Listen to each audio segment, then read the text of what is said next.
welcome back to another video. In today's video we are going to be building a moss ball to go in my greenhouse. The idea for this moss ball was largely inspired by Harrison from Harrison Plants. You can find him on Instagram. He made a moss ball for his plants in his greenhouse and the plants on it look absolutely superb. So this is inspired by him. It is very loosely following the steps that he took to make his moss ball, but I've tweaked a bit here and there, and you can do the same with yours. So, without further ado, let's get into building a moss ball. Okay, so firstly, the things you're going to need are some sort of wood structure. I have MDF and it is 1200 by 900 millimeters and it is 12 mil thick. I also have some plastic trellis. You can use prettier trellis if you want. I recommend it. If I had the time and the energy and the will, I probably would have spray painted this to be more of a beigey colour to fit in with the next item that we need, and that is sphagnum moss. Sphagnum moss. This will be covering the wall, which you will see in a moment. And the final main thing that you'll need is some sort of waterproof plastic. Harrison used bubble wrap. I'm going to use builder's plastic. That is waterproof. It's recommended to be used for lining water features, so it should be pretty durable to keep this MDF from going mouldy and rotting on me.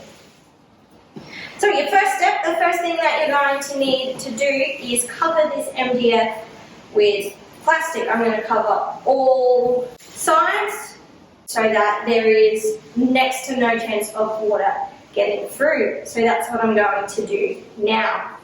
Okay, so this is now a piece of MDF covered in builder's plastic. We have screwed down the edges of the plastic, and in key parts we just use tiny little screws. I'll link them down below, and washers. The reason we use the washers is we found that if we were too enthusiastic with screwing down the screws, they went right through the plastic, so the washer makes sure that it has a really good grip. I also tape down some of the edges just as an extra precaution. This will be the top of the moss ball, and this down here will be the bottom because all of the seams are centered around here, and this way the water can't flow through any cracks if water does end up coming down the edge.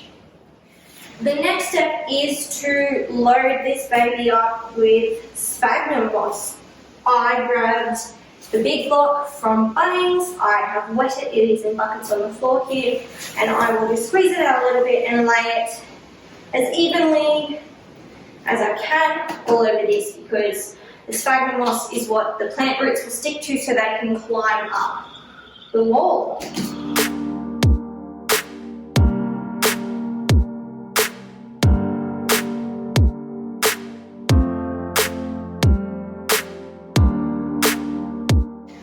I've kept the strings fairly long in the sphagnum moss so that it will be harder for the moss to slip out through the cracks in the gaps in the trellis.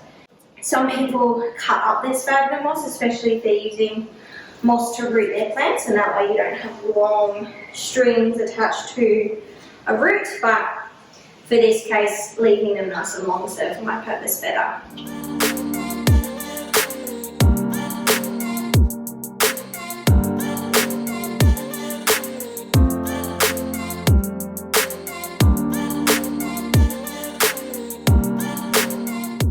You will notice it is a different day and a different outfit. That is because we ran into some snags with screwing down the moss with the washers. So we got a staple gun, and we're going to see whether that does a better job. So probably should be wearing shoes for this.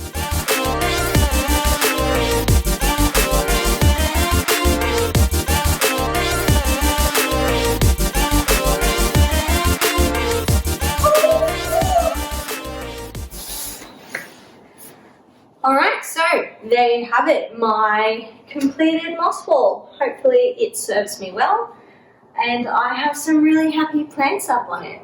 I'll put, like I said at the beginning of the video, I will put all of the tools and equipment I used, as long as the approximate total cost of this project, down in the description below if you wanted to try this out for yourself. If you do, I'd really love it if you let me know and either tagged me or sent me your photos and your creations and what plants you decide to put on your moss wall over on my Instagram, Not Another Plantstagram. Give this video a thumbs up if you enjoyed it and subscribe if you haven't already. I am making new videos every week and having a good time so far.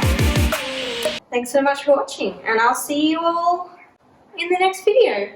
Bye!